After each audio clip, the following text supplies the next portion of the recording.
साथियों नमस्कार। 8वें वेतन आयोग को लेकर इस वक्त की एक बहुत ही महत्वपूर्ण अपडेट मिल रही है। आपको बताना चाहूँगा कि जब से केंद्रीय मंत्री अश्विनी वैष्णव जी के द्वारा 8वें वेतन आयोग के गठन की घोषणा की है, तब से लेकर अब तक कर्मचारी लगातार ये कयास लगा रहे हैं कि 8वें वेतन आयोग में कर्मचारियों की कितनी सैलरी बढ़ेगी, कितना भत्तों में इजाफा होगा। लेकिन अब एक रिपोर्ट से कर्मचारियों की नींद उड़ गई है और कर्मचारियों की चिंता बढ़ गई है।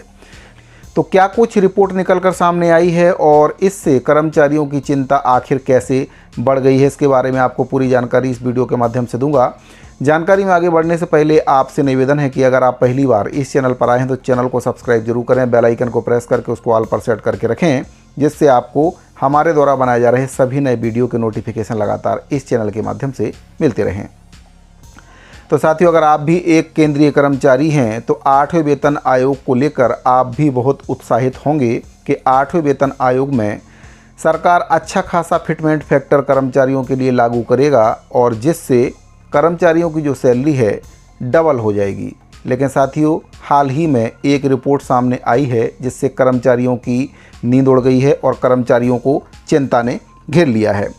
आपको बताना चाहूँगा कि केंद्र सरकार के लाखों कर्मचारी और पेंशनरों के लिए एक बहुत ही बुरी खबर निकलकर सामने आ रही है।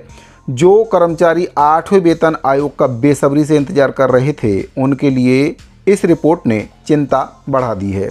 इस साल जनवरी में वेतन आयोग की घोषणा के बाद जहां कर्मचारियों को मोटी सैलरी की उम्मीद थी, वहीं कोटक इंस्टीट्यूशनल इक्विटी की जो रिपोर्ट है उसने कर्मचारियों की उम्मीदों पर पानी फेर दिया है। कोटक इंस्टीट्यूशनल इक्विटी की रिपोर्ट के अनुसार 8वें वेतन आयोग में फिटमेंट फैक्टर बढ़ने के बजाय घट सकता है। बात करें 7वें वेतन आयोग की, तो 7वें वेतन आयोग में जो फिटमेंट फैक्टर है वह 2.57 था। वहीं पर इस रिपोर्ट के अनुसार जो अब 8वें वेतन आयोग में फिटमेंट फैक्टर होने जा रहा है वह केवल 1.8 रहने का अनुमान बताया जा रहा है। इसका मतलब यह है कि कर्मचारियों के वेतन में केवल 13% तक की बढ़ोतरी हो सकती है और कर्मचारी जो कयास लगा रहे हैं कि 34% की वृद्धि होगी, सैलरी डबल हो जाएगी, तो इस रिपोर्ट से कर्मचारियों को चिंतित होने की ज़रूरत है। रिपोर्ट में बताया गया है कि अगर न्यूनतम वेतन 18,000 रुपये से बढ़कर 30,000 रुपये तक होता है तब भी यह उतना प्रभावी नहीं होगा जितनी अपेक्षा की जा रही थी। इससे सबसे ज़्यादा असर ग्रेड सी के कर्मचारियों पर पड़ने वाला है, जो कुल सरकारी कार्यबल का करीब 90% हिस्सा हैं। फिटमेंट फैक्टर एक ऐसा गुणांक है जिससे ये तय होता है कि किसी कर्मचारी की बेसिक सैलरी कितनी बढ़ेगी। उदाहरण के तौर पर अगर किसी कर्मचारी की न्यूनतम सैलरी 18,000 रुपये है और फिटमेंट फैक्टर 2.57 है, तो जो नई सैलरी होगी वह 46,260 रुपये हो जाएगी। लेकिन अगर वहीं पर फिटमेंट फैक्टर 1.8 हो गया तो बढ़ोतरी काफ़ी सीमित हो जाएगी। वेतन आयोग का गठन हर 10 वर्षों में किया जाता है।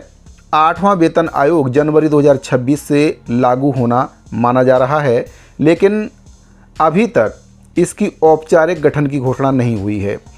कोटक रिपोर्ट के मुताबिक अब सरकार को आयोग के सदस्यों का चयन और टर्म ऑफ रेफरेंस तय करना है।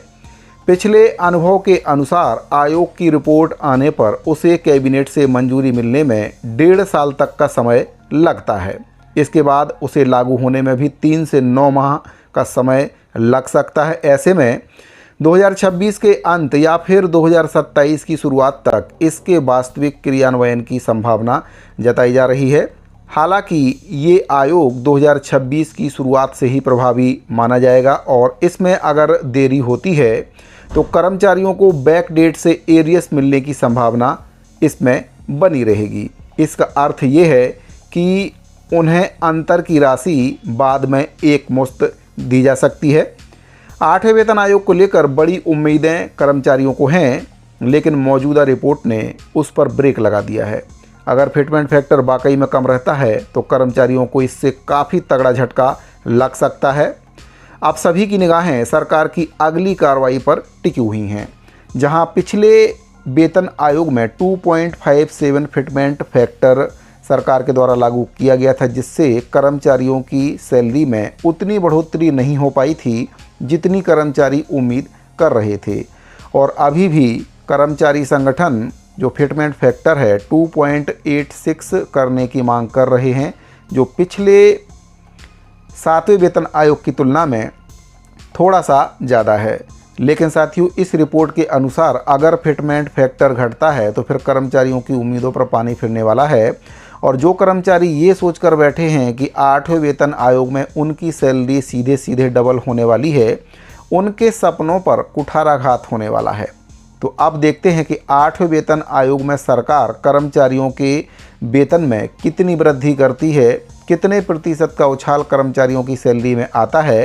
क्या सरकार 2.86 फिटमेंट फैक्टर लागू करेगी या फिर इस रिपोर्ट के अनुसार 1.8 फिटमेंट फैक्टर लागू सरकार करती है। अगर 1.8 फिटमेंट फैक्टर लागू होता है तो 7वें वेतनमान के फिटमेंट फैक्टर से भी ये फिटमेंट फैक्टर कम रहने वाला है। और ऐसे में फिर कर्मचारियों की सैलरी में मामूली सी वृद्धि होगी, जो आज के इस महंगाई के दौर में नाकाफ़ी है। साथियों, मैं आपको यहाँ पर बताना चाहूँगा कि जितने भी कर्मचारी हैं वे आज कर्ज की ज़िंदगी जी रहे हैं। ज़्यादातर कर्मचारियों के लोन चल रहे हैं। कोई कार लोन लेकर रखा हुआ है तो कोई होम लोन, कोई पर्सनल लोन, कोई एजुकेशन लोन।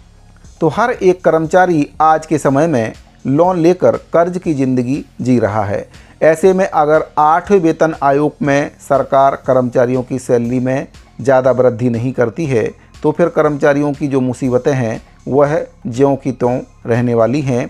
और जैसे कर्मचारी लोन की ज़िंदगी जी रहे हैं, आगे भी वे वैसी ही ज़िंदगी जीते रहेंगे, क्योंकि थोड़ी बहुत सैलरी में अगर वृद्धि होती भी है तो इससे कुछ खास फर्क नहीं पड़ने वाला है, क्योंकि खर्चे लगातार कर्मचारियों के बढ़ रहे हैं और उसकी तुलना में जो सैलरी है वह उतनी नहीं बढ़ पा रही है जितनी कर्मचारी बढ़ने की उम्मीद कर रहे हैं। साथियों, अगर आप भी एक सरकारी कर्मचारी हैं और केंद्रीय कर्मचारी हैं तो 8वें वेतन आयोग पर अपनी राय कमेंट बॉक्स में ज़रूर दें कि 8वें वेतन आयोग में सरकार कितना फिटमेंट फैक्टर रखे कि कर्मचारियों के अच्छे दिनों की शुरुआत हो सके। अपनी राय को कमेंट बॉक्स में ज़रूर बताइए। जानकारी अगर आपको पसंद आई हो तो वीडियो को लाइक करके दूसरे साथियों को शेयर जरूर करें। चैनल को अगर आपने अभी तक सब्सक्राइब नहीं किया है तो चैनल को सब्सक्राइब जरूर कर लें। मिलते हैं अगली वीडियो में, अभी के लिए दीजिए इजाज़त। धन्यवाद।